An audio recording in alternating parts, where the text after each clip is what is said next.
सुप्रभात बच्चों। जैसा कि हम लोग बाल महाभारत कथा के अंतर्गत कर्ण के विषय में जानकारी ले रहे हैं। अब तक हम लोगों ने बहुत सारी बातें कर्ण के विषय में जानी। अब आगे कर्ण के विषय में और क्या हुआ ये देखते हैं। एक बार इंद्र बूढ़े ब्राह्मण के वेश में इंद्र के पास आए और उसके जन्मजात कवच और कुंडल की भिक्षा मांगी। एक समय की बात है, कर्ण के पास इंद्र भगवान आए और सूर्य द्वारा प्रदान किया गया कर्ण को कवच और कुंडल उनसे भिक्षा में मांग ली। कर्ण को सूर्यदेव ने पहले ही सचेत कर दिया था कि उसे धोखा देने के लिए इंद्र चाल चलने वाले हैं, क्योंकि कर्ण की शक्ति से अर्जुन पर विपत्ति आ सकती है। जैसा कि हम लोग जानते हैं कि अर्जुन इंद्र के पुत्र थे और उनको ये मालूम था कि कर्ण बहुत ही शक्तिशाली है और ये अर्जुन का वध कर सकता है, इसलिए उन्होंने ये चाल चली थी। इस बात को कर्ण को सूर्यदेव बहुत पहले ही सचेत कर दिए थे कि ऐसा आपके साथ होगा, इसलिए कवच और कुंडल को मत देना।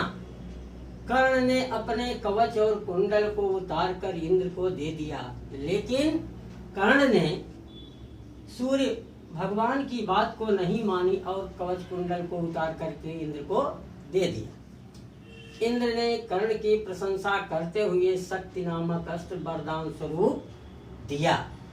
इंद्र ने जब कवच कुंडल को प्राप्त कर लिया तो कर्ण को वरदान स्वरूप एक शस्त्र प्रदान कर दिया और कर्ण से कहा कि ऐ कर्ण, ये ब्रह्मास्त्र जो मैं तुम्हें दे रहा हूँ, ये जिसको भी लक्ष्य करके तुम किसी पे छोड़ दोगे वो उसके प्राण ले लेगा।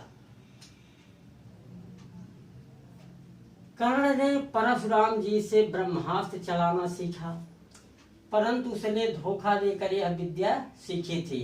एक समय की बात है, कर्ण ब्राह्मण के भेष में गया और परशुराम जी से ब्रह्मास्त्र चलाने की विद्या सीखी, परंतु उसने ये विद्या धोखा देकर प्राप्त किया था, क्योंकि कर्ण तो क्षत्रिय था, सूत पुत्र था।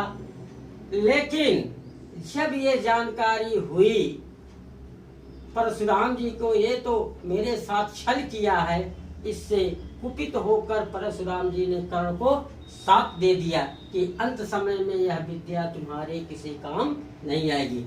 उन्होंने कहा, ऐ कर्ण, तुमने मेरे साथ छल किया है, चाहो मैं तुम्हें श्राप दे देता हूँ कि ये विद्या जो तुमने मुझसे सीखी है ये तुम्हारे काम मुसीबत के समय में नहीं आएगी। कुरुक्षेत्र के युद्ध में कर्ण ने 2 दिन तक युद्ध का संचालन किया। आखिर में साप बस उसके रथ का पहिया जमीन में धंस गया। पहिया निकालते समय अर्जुन ने तीर चला दिया और कर्ण की मृत्यु हो गई। कर्ण की मृत्यु परशुराम जी के शाप के कारण हुई थी। क्यों? उन्होंने शाप दिया था कि मुसीबत के समय में ये विद्या काम नहीं आएगी। माता कुंती ने जब यह समाचार सुना तो उसके दुख का वारा न रहा। माता कुंती को यह समाचार जब मिला कि आज कर्ण की मृत्यु हो गई है तो बहुत ही दुखी हुई। आप लोग इसको अपने कॉपी में लिख लीजिएगा और ध्यान से इसको पढ़िएगा भी। सर, धन्यवाद।